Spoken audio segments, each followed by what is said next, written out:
Hi everybody, and welcome back to Apple Cottage. This is Sandy, and I am Suburban Homesteader, Wyoming.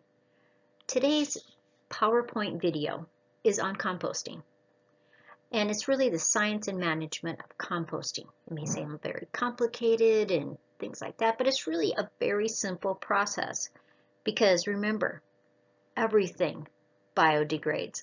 Everything becomes compost eventually.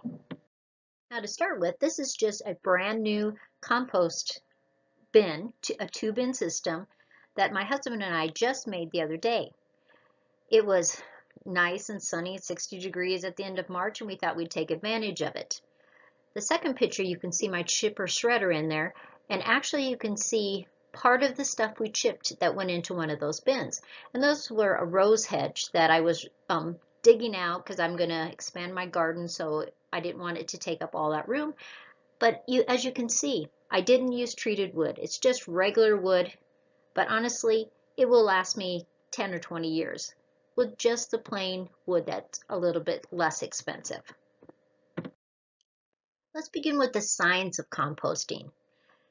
Compost is really just a cycle of growth and then decay. A plant grows up, it dies, it decays. But why do we compost? One major reason to compost is that you reduce the bulk that you put into the landfill, or into burn piles actually even. I think it improves communities and environments because you can just enhance your plant growth because of the compost that you make. Now a plant grows. While it's growing, the sun is shining down on it, and that plant is literally capturing the nutrients from the sun. It brings in oxygen. The plant actually exhales carbon dioxide. Now a plant also pulls nutrients out of the ground. Nutrients, minerals, elements, and some plants have very large taproots that go down deep into the subsoil and pull up those nutrients. A plant is basically 75% to 90% water. Now when that plant dies, it becomes a raw material. Now a lot of times we think, I'm just pulling it up, even if, it could be weeds, it could be plants, it could be vegetables, and we're just throwing them in your garbage can where it goes to the landfill. Composting eliminates that. What converts carbon from plants? How do you get the carbon? How do you get from that dying plant? How does that change from that dying plant into compost? Now there's many things that help you with this. Microorganisms, mycorrhizal fungi. It's literally eating those plants to change them into carbon, which becomes your compost. There's also all kinds of different fungi, and on my chart I list a whole bunch of them. They are small, minute creatures. Insects do it. Insects that you see above the ground that sometimes burrow into the soil also. Even on the surface, they are eating plant material, which is biodegrading it. Now, your biggest friend in your garden are worms, and we're going to talk about worms in a little while. There's mites, and there's all kinds of other creatures. Some you see, some you don't see.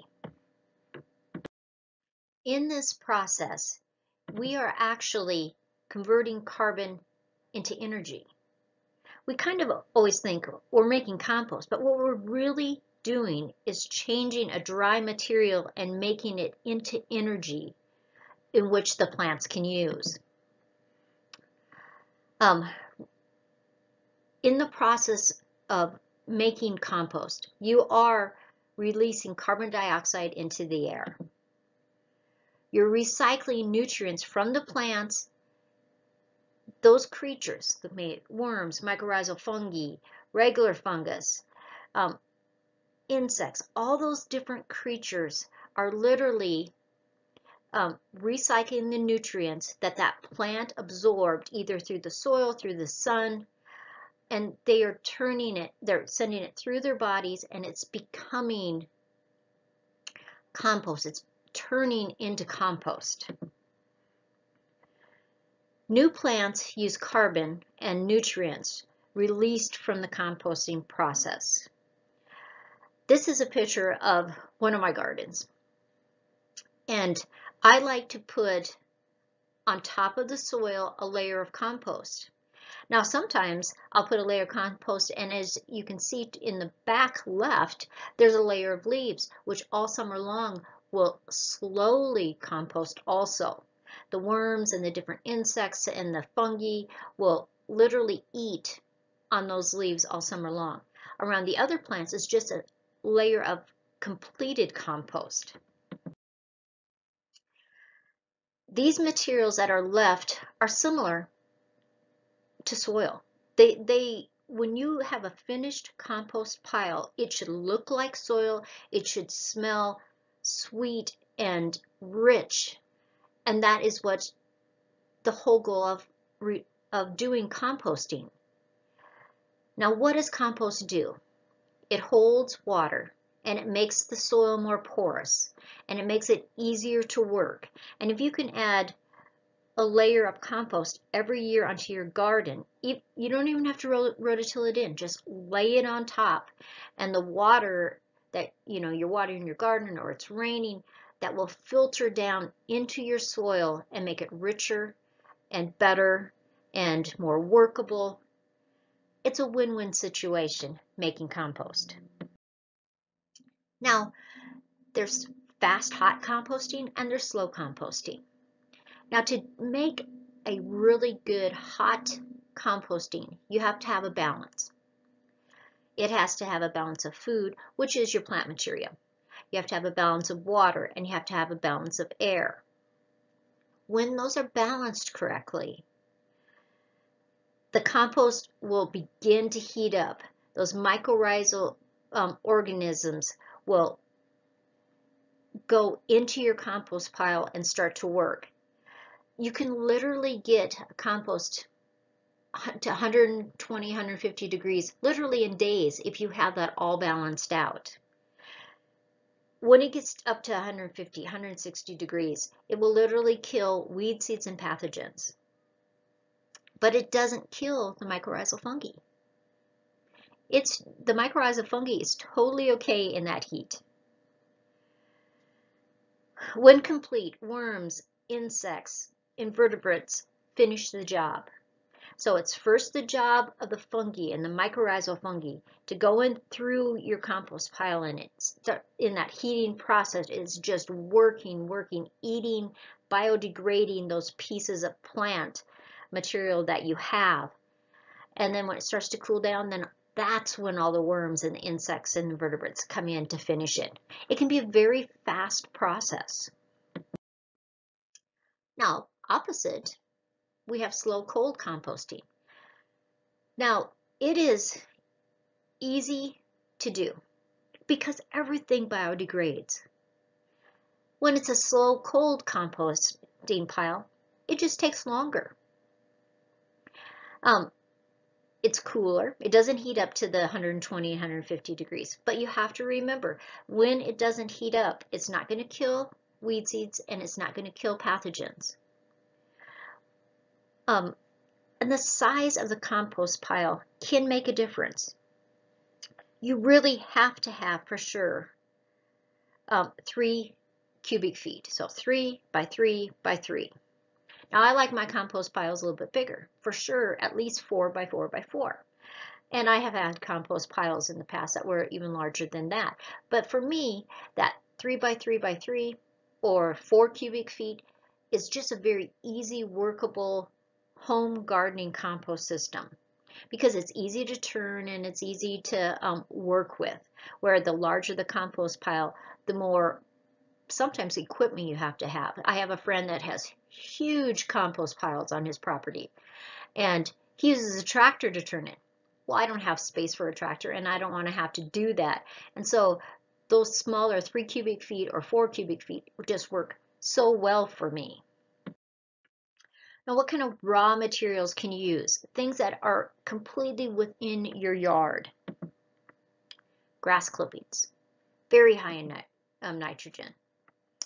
if you have access to dairy, chicken, or rabbit manure, chicken manure is very high, but it's very hot. So that has to set for a while before you can work with that. Rabbit manure is easy to use right when it comes out of the rabbit. Fruits and vegetable waste, your peelings, if your vegetables get bad, you can still put those in the compost pile.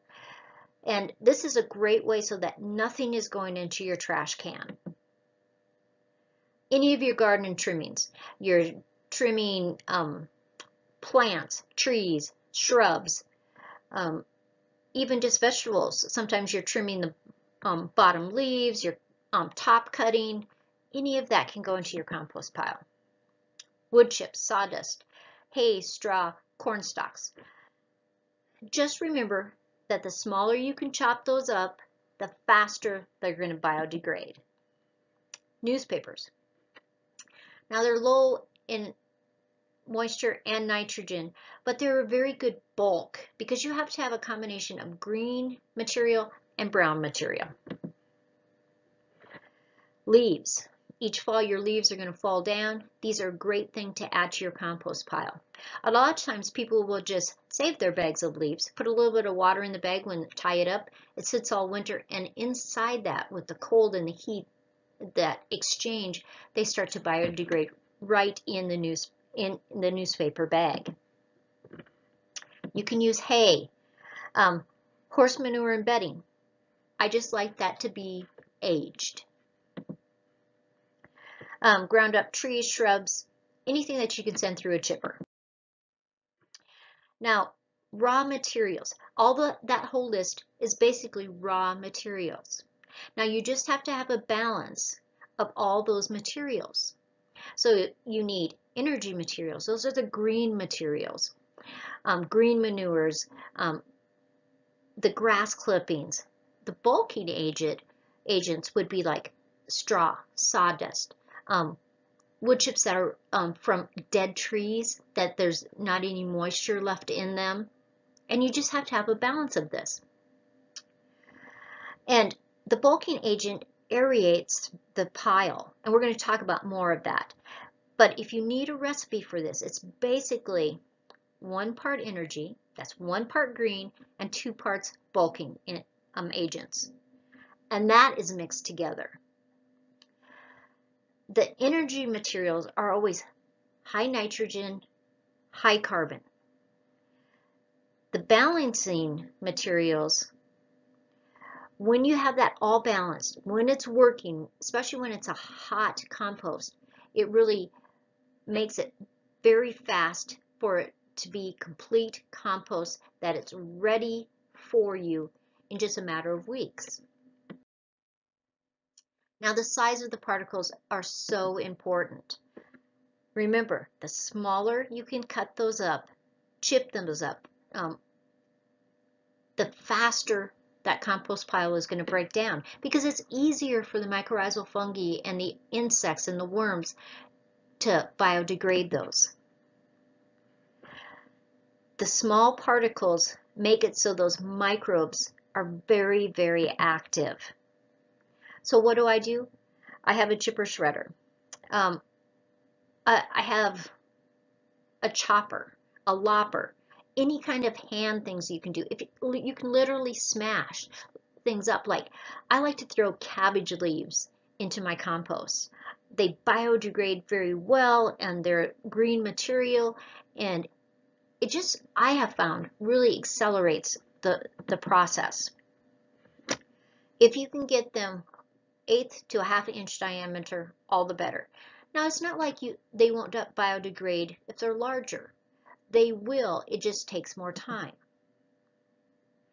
And it just depends on how fast you need that compost to do it. If it can take the whole summer to compost, that's okay. But if you want your compost within 4 to 6 weeks, you need to have those material cut smaller. That's why a shredder can be so helpful. And you can rent shredders at your rental places in your towns. So that's just an option. Now the management of a compost pile. So you have your raw materials. You're looking at the small particle sizes. Then you need to be mixing your material. What I first like to do is I like to layer material. So I'll have some bulk material, some brown material. Then I'm going to put a layer of green material. Then I'm going to switch it, and I just make this lasagna-like in my compost bin. And then I water in between those layers as I'm going.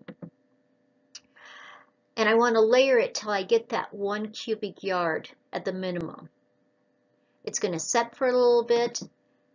I'm checking that the moisture doesn't leave. If it's really rainy outside, sometimes I cover it with a tarp. Then the aeration comes in.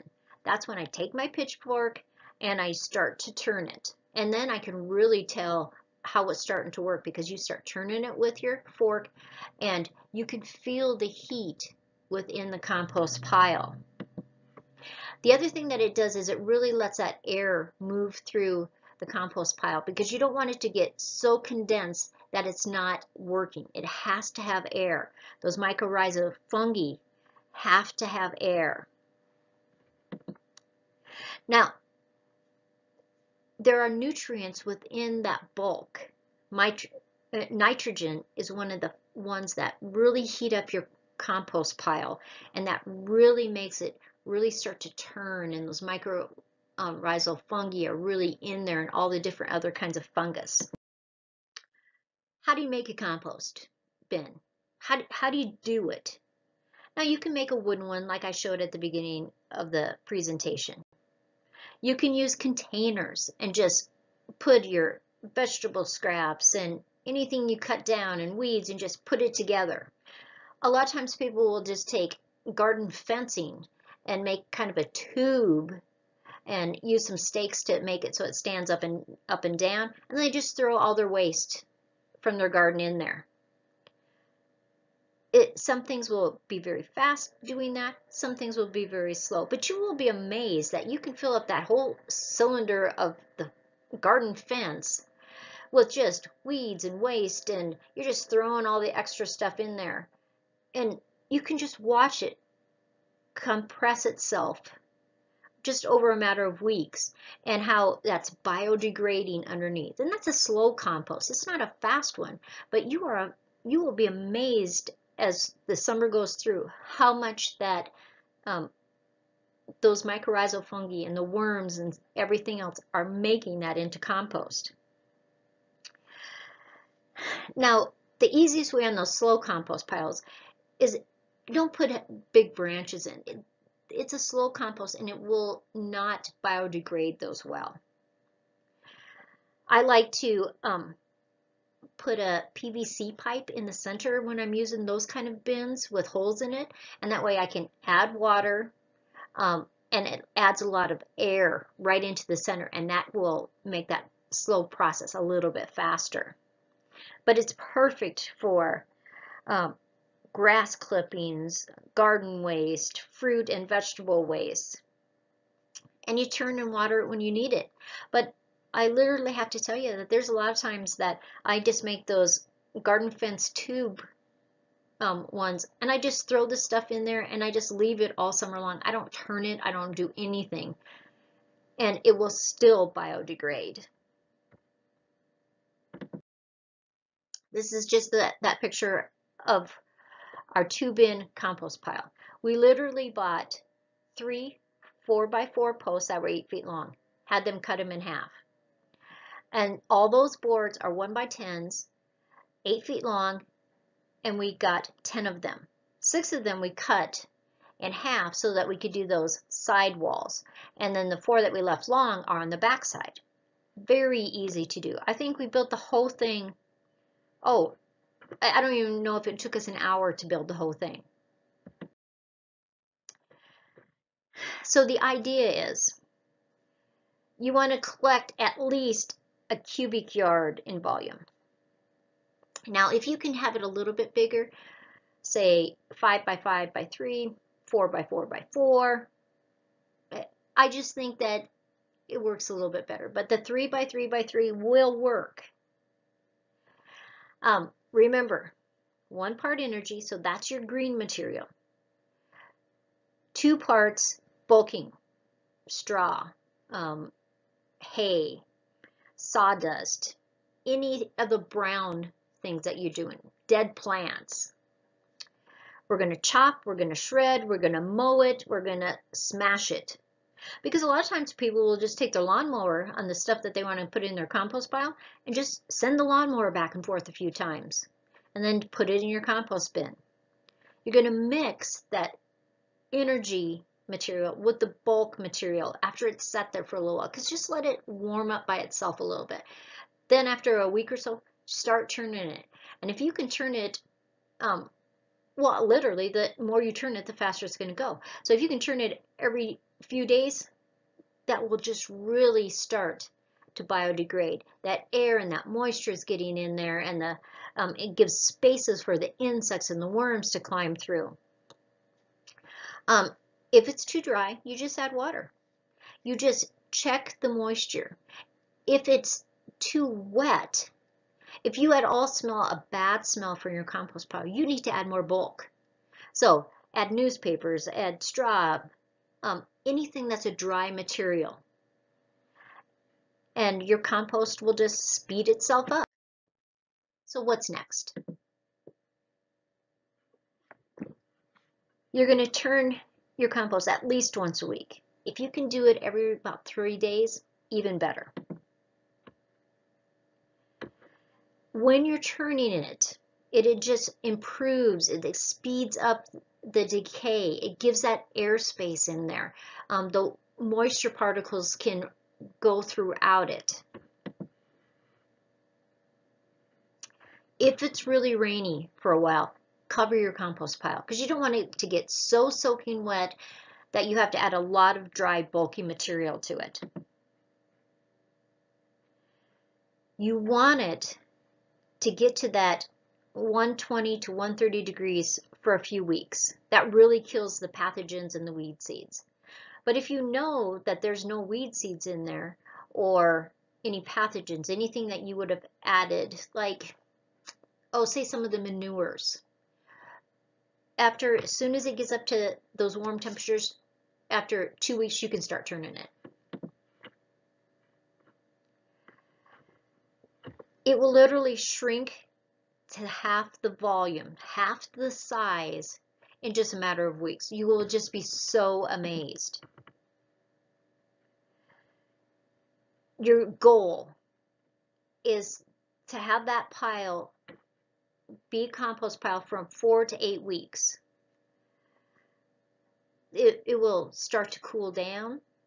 You know, it won't be that, you know, like if you put your hand in the middle of the compost pile where it can be really extremely warm or hot.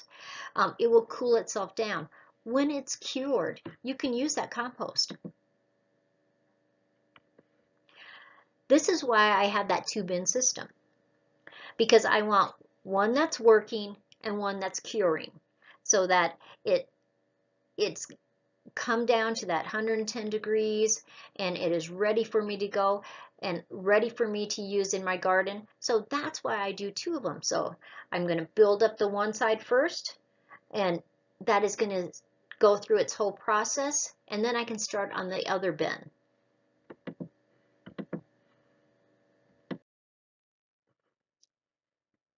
Things to just remember. If it's too dry, you're going to add moisture. Too much bulk, you're going to add green material. If it doesn't seem to be heating up, that's a good clue that you need to add grass clippings or manures. Too wet, you're just adding bulk. If it's too rainy, you're covering it. If it smells funny, you know, because a compost pile any given day shouldn't smell at all. But if you have smells in there, that means you need to add bulking. Shredded newspaper, straw, anything that's dry and dead, that's what you want to add. If your compost pile is too small, just add more things so that it can get larger and retain more heat. Now, if you're not in a hurry, it's just going to be a slow process. It's going to be that cold composting. And there's nothing wrong with that. It just makes it longer before you can use it. And because those smaller ones, they don't retain the heat, it just decomposes slower. So just remember, everything decomposes. And so it's just a matter of how slow or how fast you want it to be. How to use and why. Now, I like to add compost to everything in the springtime, and I like to add 1 to 2 inches to the soil.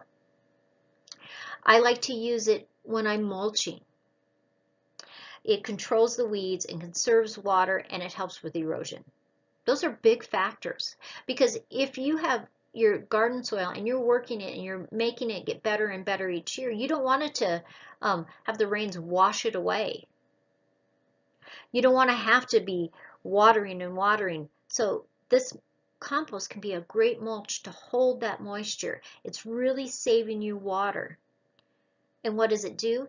In exchange, those plants are healthier. The size gets larger. It produces more fruits and vegetables for you. It uses up things that you would have thrown in your trash can. Why not use everything possible? And it makes you more self-sufficient. And that's one of my goals. Now, things to not put in your compost pile. If you have diseased plants, don't put them in there.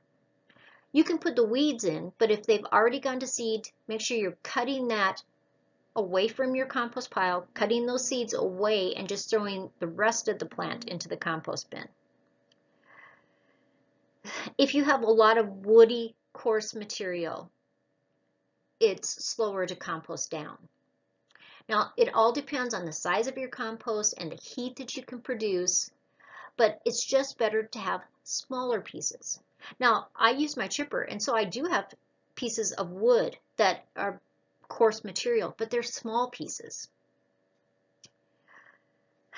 Only ignite if a compost theoretically could start on fire because of the heat, but it would only ignite if it was very hot and dry conditions. I have never ever heard of anybody having their compost pile starter on fire. I have seen steam come from a compost pile.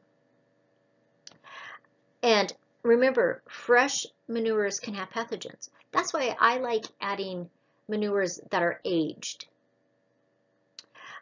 Manure-borne pathogens are your greatest risk. So if you're adding fresh manures in there, you better make sure that your compost pile is way up 150, 160 degrees for several weeks to make it safe to go around your vegetables. Pathogens generally die over time. That's why I like to use aged manures. You know, I'll put manures that have been aged 2, 3, 4 years into my compost piles. So my rule is just don't add fresh manures. Now the exception to that is rabbit manure, because that you can just put right into your compost pile. You can literally just put it into your garden too.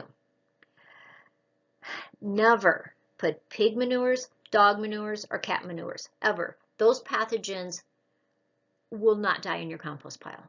So just don't do it. Don't put plants that have had herbicides on there.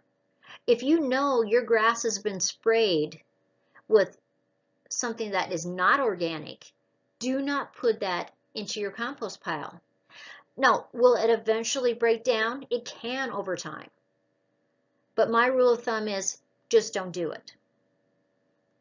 I have seen people that put grass clippings around their vegetables that were treated, you know, they had sprayed herbicides onto their grass.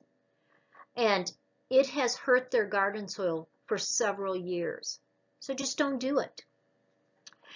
Now, as long as your grass clippings haven't been sprayed or they've been sprayed with something organic, you're okay.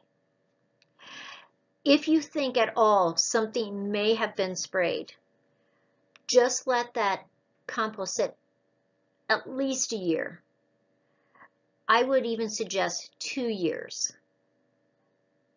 before you use them around vegetables. I would hate to have anything cause any ill effects with your health. Now let's switch to worm composting bins. Now I thought about doing 2 separate composting ones, but I just decided let's just put it all together. Now worm composting is totally fun. Now worms help with pest control. Worm composting is just like gold. In your worm composting, now you can buy bins. You can even buy bins that go under your kitchen sink so that you can be composting all winter long even. You can add fruits and vegetables, grains, pastas, baked goods, coffee grounds, coffee filters.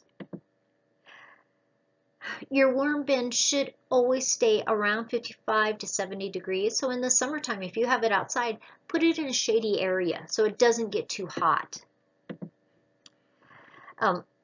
You have to have it so that it has a lot of bulk material so that there is moisture, there's airflow. You don't want it soggy and wet that it could kill your worms in there. Now you can easily make a box. You can use a tote. And a box 1 foot by 2 foot by 3 feet. You can basically put 6 pounds of kitchen scraps in it every week, and those worms will eat that all up. Worms need darkness. So that's why if you have your worm bin inside, put it under a kitchen cabinet, put it in a closet. They need it to be dark. But also, you know, don't have it in a closet so far away that you're not putting your compost things from your kitchen scraps and your fruits and your vegetables, that you're not taking it over there. Make it in a convenient spot so it's easy for you. When you have your worm bin outside, have it in a spot that you go by a lot of times so that you remember to always be putting your scraps in there for the worms. I always add a lot of shredded newspaper in my worm bin. Now, I love worms. They are so fun. Now, you need some air holes in your container because you are going to have a lid on there. And so it has to be able to have ventilation. When you buy a worm bin, there's ventilation from the bottom. You have to have drainage holes because they will produce a liquid besides just producing the worm castings. I use a lot of corrugated cardboard, newsprint, newspaper.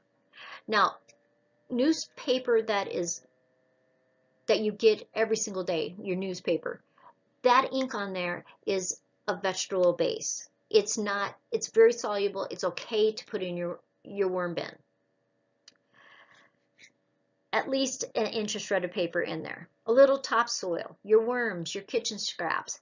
And what I like to do is when I put my kitchen scraps, I divide my compost bin into sections. I do 9 or 12 sections. And I rotate where I put those vegetable scraps, those kitchen scraps. And I just move from one spot to the next so that the worms are working their way through all the soil. Now, what is a worm? What are they made out of? They're basically 75 to 90% moisture in their bodies. And that's what you need in the bedding. You need moisture. You don't want it wet and soggy, but you want it moist. So if you have a pound of bedding, say you have a pound of newspaper clippings that you shredded, you have, note, don't put glossy newspaper in there, just the regular newspaper in there. You have your topsoil in there, your kitchen scraps. It's basically 1 pound of bedding to 3 pounds of water. Let it soak all up in there. And there's a couple different kinds of red wigglers that you can get, but they will literally eat their weight every 24 hours. So for every 2 pounds of worms you have, they'll eat 1 pound of kitchen waste. You can get these you can get the little red wigglers, garden supplies. Some extension offices throughout the country actually have worms that you can buy. I mean, we don't in Wyoming, but there are places that do. And of course, you can just order online. Do not order to them in the middle of the winter time, and they have to go through the mail and they get too cold. So order them in the springtime.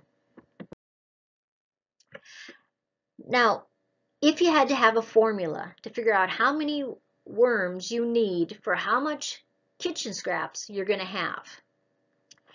So in a given week, if you had 3.5 pounds of kitchen waste, you divide that by 7 days a week, that's basically a 1/2 pound of kitchen waste a day. So if you have a 1/2 pound of kitchen waste a day, times 2 pounds of worms for 1 pound of daily waste, you basically need to buy a pound of worms.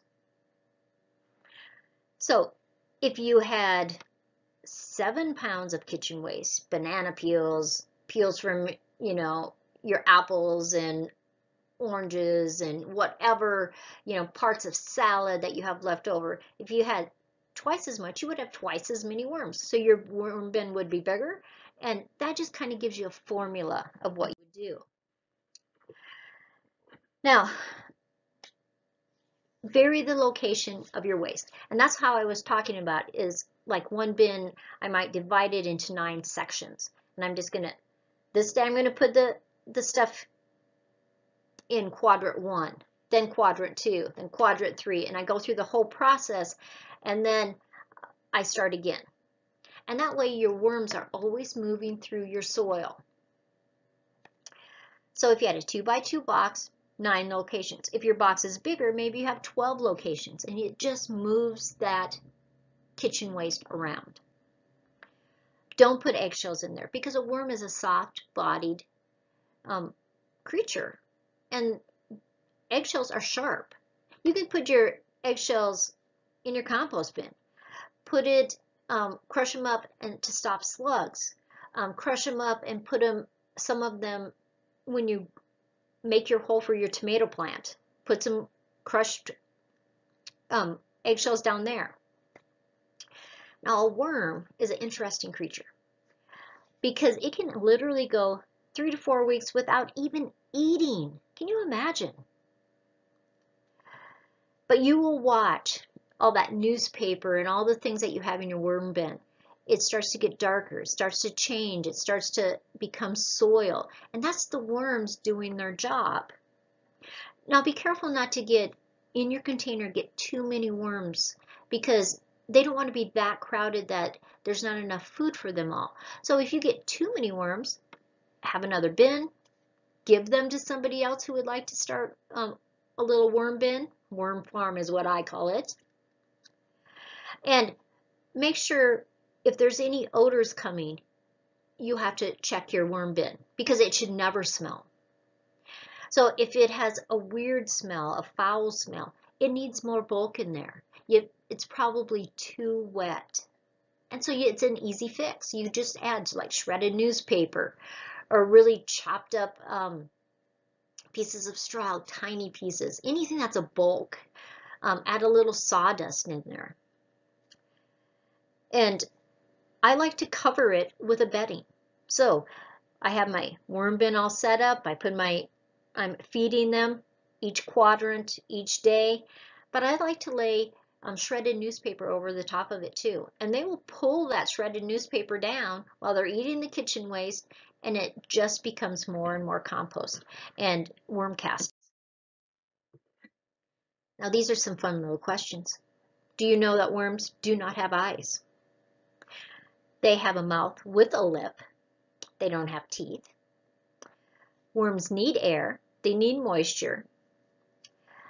Use worm compost like any other compost. So when you're changing out some of your bulk of your worm bin, that compost, it has the compost, the waste from the worms. It has the castings is what they call it. You can just sprinkle that around any of your vegetables. It is a fabulous, fabulous compost. Now these are green cones. Now these are things for composting. And I'm going to highlight this part right here. This goes under the ground. And this is what you see above the ground. And you literally just open the cap and you put your garden waste in there. And the worms will find it. And mycorrhizal fungi will find it. And the insects will find this part that's under the ground. And it's going to turn into compost. Now, the nice thing about it is when you're opening and shutting that lid, a lot of air goes in it. It makes it so the rodents, voles and mice and different things cannot get into it. Now, for some crazy reason, some counties don't allow these. So you just have to check with your county, which I don't even understand. Honestly, I wouldn't even ask anybody. I would just do it. You put it in a sunny location, well drained, and you do it for about 6 to 12 months. Literally, if you just dump your compost in there during the summertime and just let it work its magic. The best time to take it is a compost out is spring or fall. And it's really a buried compost system, and it goes down about 8 inches.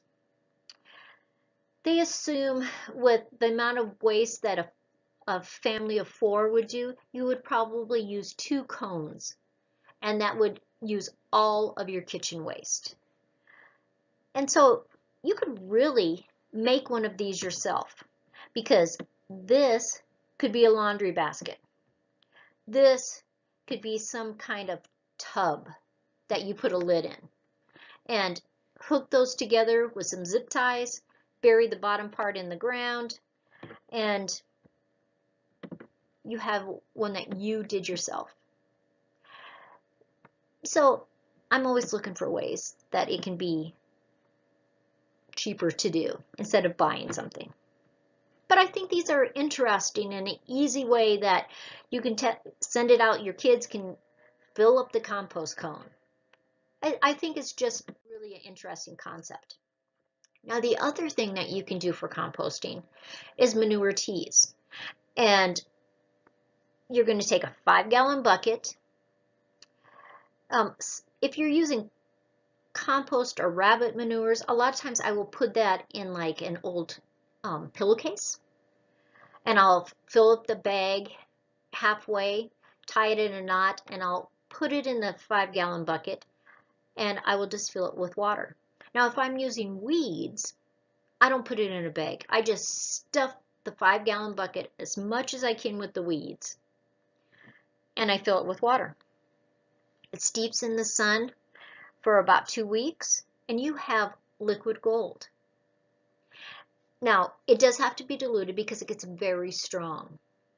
If you're using stinging nettles and some different kinds of weeds, and actually the manures, it can be a smelly thing. So what I like to do is on the 5-gallon bucket, I do like to put a screen over the top of it or a piece of cloth and secure it onto the bucket, because I don't want flies or bugs or anything getting into that compost.